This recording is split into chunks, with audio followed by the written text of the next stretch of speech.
سلام. میدونی تصمیم گیری در مورد آینده یه رابطه، مخصوصا وقتی بچه‌ها هم در میون باشن، واقعا یکی از سخت‌ترین چالش‌های زندگیه. خیلی از پدر و مادرها از خودشون میپرسن واقعا باید فقط به خاطر بچه‌ها با هم بمونیم؟ امروز می‌خوایم به این موضوع از یه زاویه کاملا متفاوت نگاه کنیم. خب بیایید رو راست با این سوال کلیدی شروع کنیم. شما توی رابطه‌ای هستین که خب تنها دلیلی که ادامش میدین نگرانی برای آینده بچه‌هاتونه. باید بگم این یه موقعیت خیلی رایجه و البته خیلی هم پیچیده است، اما یه سوال مهمترم وجود داره. و نکته اصلی دقیقاً همینه. ببینید تمرکز نباید فقط روی موندن باشه، بلکه باید روی چطور موندن باشه. چرا؟ چون یه محیط پرتنش حتی با وجود هر دو والد میتونه خیلی خیلی آسیب زننده تر از جدایی باشه. خب پس بیایید ببینیم چطور میشه این چگونه رو به بهترین شکل ممکن ساخت. خب اولین قدم چیه؟ بازسازی پایه‌های رابطه خود شما به عنوان پدر و مادر. شاید بپرسید چرا؟ چون یه خانواده سالم روی یه رابطه سالم بین والدین بنا میشه. ببینید حتی اگه اون عشق و علاقه رمانتیک کمرنگ شده باشه، احترام و همکاری هنوزم فوق‌العاده حیاتیه. خب بیایید این موضوع رو یکم بازتر کنیم. این سه تا مرحله عملی در واقع نقشه راه ماست. اول شرکت تو جلسات مشاوره حرفه‌ای.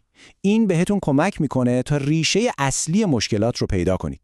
دوم یادگیری مهارت‌های ارتباط مؤثر. یعنی چی؟ یعنی اینکه یاد بگیریم چطور حرف بزنیم که شنیده بشیم و چطور گوش کنیم که واقعاً منظور طرف مقابل رو درک کنیم. و سوم کمک گرفتن از یه روانشناس کودک تا مطمئن بشیم که فرزندمون تو این مسیر کمترین آسیب رو میبینه. حالا به این مقایسه یه نگاه بندازید. یه طرف الگوهای مخرب رو داریم، مثل پریدن وسط حرف همدیگه یا دائم سرزنش کردن. اما اون طرف قضیه ارتباط سالمه. یعنی چی؟ یعنی گوش دادن فعال، یعنی واقعاً به حرف طرف مقابل توجه کنیم و اینکه نقاط ضعف خودمون رو هم بپذیریم. همین تغییر کوچیک میتونه یه دنیای کاملاً متفاوت براتون بسازه. خب تا الان روی رابطه دو نفره والدین تمرکز کردیم، درسته؟ حالا بیایید یکم دیدمون رو بازتر کنیم و به کل خانواده به عنوان یه واحد نگاه کنیم. چون وقتی پدر و مادر روی رابطه‌شون کار میکنن، اثر مثبتش خیلی سریع به کل خانواده منتقل میشه. ببینید خونه باید یه پناهگاه امن باشه، نه میدون جنگ. این یعنی چی؟ یعنی حتی اگه شما با همسرتون اختلاف دارین، هر دوتون باید جداگونه به فرزندتون عشق و توجه نشون بدین. و مهمتر از همه خواهشاً از بحث و دعواهای شدید جلوی بچه‌ها به شدت پرهیز کنید. اونا نباید سپر بلای مشکلات شما بشن.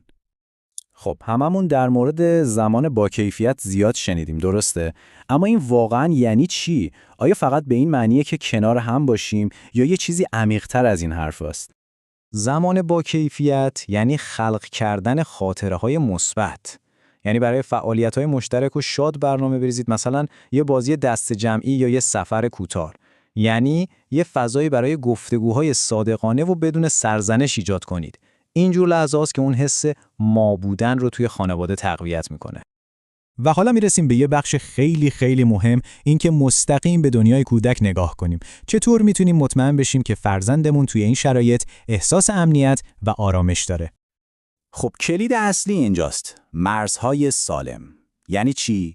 یعنی شما به عنوان والدین آگاهانه تصمیم میگیرید یه سری قانون برای خودتون داشته باشید. مثلا اینکه ما هرگز جلوی فرزندمون صدامون رو بالا نمیبریم، یا وقتی عصبانی هستیم 10 دقیقه به خودمون زمان میدیم تا آروم شیم و بعد صحبت کنیم. این مرزها دقیقاً مثل یه سپر محافظ برای روح و روان فرزند شما عمل میکنن. به فرزندتون قدرت بدهید. این یه جمله خیلی قدرتمنده. ببینید وسط این همه چالش ما میتونیم بچه‌هامون رو قوی‌تر بار بیاریم، نه ضعیف‌تر. اما سوال اینه که چطوری؟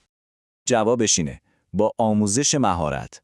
به فرزندتون یاد بدید که در مورد احساساتش حرف بزنه، از ترس و خشم گرفته تا ناراحتی. بهش نشون بدید که چطور میشه مشکلات رو به شکل سالم حل کرد. وقتی یه بچه این ابزارها رو توی جعبه ابزارش داشته باشه، در برابر طوفان‌های زندگی خیلی مقاوم‌تر میشه. خب بعد از مرور همه این راهکارها میرسیم به یه نقطه تصمیم گیری خیلی مهم. یادتون باشه این یه انتخابه، نه یه اجبار. انتخابی برای ساختن یه آینده بهتر، چه کنار هم باشید و چه جدا از هم. این جمله واقعاً خلاصه تمام حرفای ماست. ببینید، موندن فقط به خاطر بچه، اونم بدون هیچ تلاشی برای حل مشکلات، میتونه آسیب خیلی بیشتری بزنه. اما اگه با راهکارهای سالم همراه باشه، هم والدین و هم بچه میتونن توی یه محیط امن و حمایتگر رشد کنن. این تلاشی که تفاوت اصلی رو ایجاد میکنه. و حالا این سوال نهایی از شماست. با توجه به تمام چیزهایی که گفتیم، اولین و کوچکترین قدمی که میتونید همین امروز برای ایجاد یه محیط سالمتر برای خودتون و فرزندتون بردارید، چی میتونه باشه؟ این نقطه شروع تغییر شماست. سلام. میدونید تصمیم گیری در مورد آینده یه رابطه، مخصوصا وقتی بچه‌ها هم در میون باشن، واقعا یکی از سخت‌ترین چالش‌های زندگیه. خیلی از پدر و مادرها از خودشون میپرسن واقعا باید فقط به خاطر بچه‌ها با هم بمونیم؟ امروز میخوایم به این موضوع از یه زاویه کاملا متفاوت نگاه کنیم. خب بیایید رو راست با این سوال کلیدی شروع کنیم. شما توی رابطه‌ای هستین که خب تنها دلیلی که ادامش میدین نگرانی برای آینده بچه‌هاتونه. باید بگم این یه موقعیت خیلی رایجه و البته خیلی هم پیچیده است، اما یه سوال مهمترم وجود داره. و نکته اصلی دقیقاً همینه. ببینید، تمرکز نباید فقط روی موندن باشه، بلکه باید روی چطور موندن باشه. چرا؟ چون یه محیط پرتنش حتی با وجود هر دو والد میتونه خیلی خیلی آسیب زننده تر از جدایی باشه. خب پس بیایید ببینیم چطور میشه این چگونه رو به بهترین شکل ممکن ساخت. خب اولین قدم چیه؟ بازسازی پایه‌های رابطه خود شما به عنوان پدر و مادر. شاید بپرسید چرا؟ چون یه خانواده سالم روی یه رابطه سالم بین والدین بنا میشه. ببینید، حتی اگه اون عشق و علاقه رمانتیک کمرنگ شده باشه، احترام و همکاری هنوزم فوق‌العاده حیاتیه. خب بیایید این موضوع رو یکم بازتر کنیم. این 3 مرحله عملی در واقع نقشه راه ماست.